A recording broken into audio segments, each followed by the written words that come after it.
On October 25, 2024, Israel initiated a military operation known as Days of Repentance, marking a significant escalation in regional tensions. This operation involved a coordinated assault using various military aircraft and drones that took flight from several bases across Israel, including Nevatim, Tel Nof, and Ramon. An armada of over 100 military aircraft was mobilized, comprising fighter jets, unmanned aerial vehicles, UAVs, and refueling aircraft, all flying towards predetermined targets in Iran. As these planes approached their objectives, they organized themselves into groups of 25. Each unit assigned a specific mission to maximize operational efficiency. The initial phase of the operation commenced with the aircraft entering Syrian airspace, where they targeted radar and sensor installations at various military sites in central and southern Syria. This initial bombardment aimed to disrupt Iran's sensor network, which extends across the region. Around 1:48 a.m. local time in Iraq, sirens sounded in Erbil, signaling that radar and air defense batteries were coming under attack. Since many of these sensors were integral to Iran's defense architecture, the strikes left Iranian forces effectively blind to the activities unfolding in the skies above Iraq and Syria. The operation employed a range of advanced aircraft, each selected for its unique capabilities. F-35 stealth fighter jets, renowned for their advanced stealth capabilities, can evade most modern enemy radar detection, making them ideal for penetrating hostile airspace. F-16 air defense jets. These versatile jets were likely armed with air-to-air missiles, providing essential cover for the other aircraft during the mission. F-15 ground attack jets. Equipped with a variety of missiles, these jets focused on engaging ground targets effectively. UAVs, Israel's sophisticated drones, which could possibly include Hermes 450, Hermes 900, Heron TP, or RA-0. One Israel's new secret drone, according to some reports, were used. Refueling aircraft. Aircraft such as the Boeing 707 and KC-130 Hercules were used to refuel striking aircrafts and extend their operational range. The operation featured two primary munitions: the ROX missile, a next-generation standoff air-to-surface ballistic missile, capable of striking targets at distances of up to 300 kilometers while traveling at Mach 3, and the Rampage missile, a supersonic air-to-ground missile with a range of about 150 kilometers, approximately 93 miles, reaching speeds of Mach 2. Utilizing U.S.-controlled Iraqi airspace, the Israeli forces launched a series of attacks aimed at Iran itself. The first series of attacks aimed at destroying radar and defense batteries in western Iran without entering Iranian airspace. Iran attempted to counter the assault using its Bavar 373 air defense system, along with S-300 and S-200 defense systems. Despite these layers of defenses, the overwhelming number of incoming missiles made it challenging to intercept them effectively. Although some missiles were shot down, many still hit their targets, as air-to-surface ballistic missiles are generally more difficult to intercept than surface-to-surface missiles.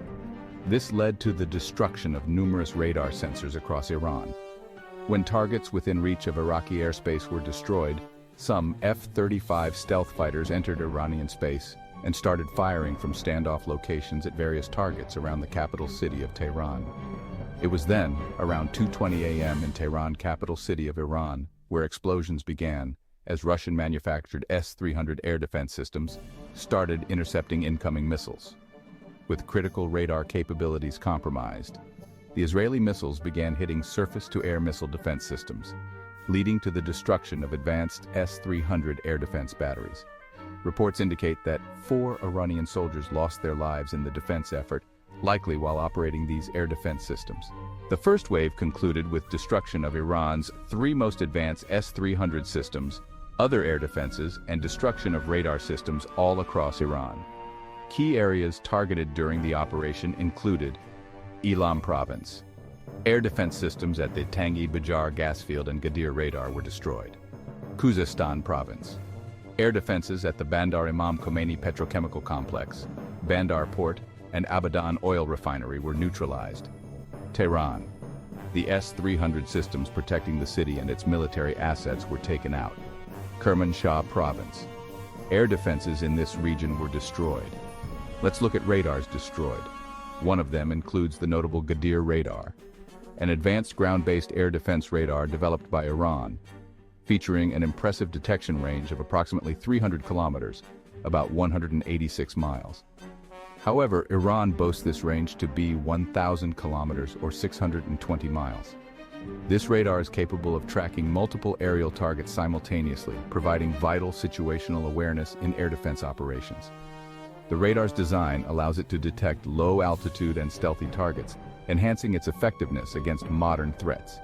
Additionally, its mobile deployment capability ensures flexibility in various operational environments. The 3 air defense batteries destroyed were S-300 PMU-2 purchased from Russia in 2016. These were most advanced air defense Iran possessed to counter fighter jets. They slightly below in technology than S-400 and can shoot to 72 anti-aircraft missiles. Around 3:30 a.m., the second and third waves of attacks commenced, now that Iranian defenses had been severely compromised. With no effective defenses remaining, the Israeli aircraft targeted military sites and missile production facilities across Iran. Targets attacked according publicly available data included Parchin Military Complex. This facility has previously been claimed by Israel to be a nuclear weapons and research complex. During the operation, it faced drone strikes. Most of the drones were shot down by air defenses, but one managed to penetrate and cause damage, marking a symbolic blow against Iran's nuclear ambitions. Khojar Military Base. Another significant military installation that came under fire. Shamsabad Military Drone Factory. Located in South Tehran, this facility was targeted to disrupt Iran's drone production capabilities. Shahrud Missile Facility. Situated in Semnan province, this site was also destroyed. Mashhad City. Reports indicated multiple explosions throughout the city. Zanjan City. Also targeted during the strikes. In total, around 20 locations were targeted during the operation. The operation concluded around 5 a.m. with Israeli aircraft returning to their bases. By 6 a.m., an official announcement confirmed that the attacks had finished. The operation resulted in 5 casualties on the Iranian side, 4 soldiers, and 1 security guard.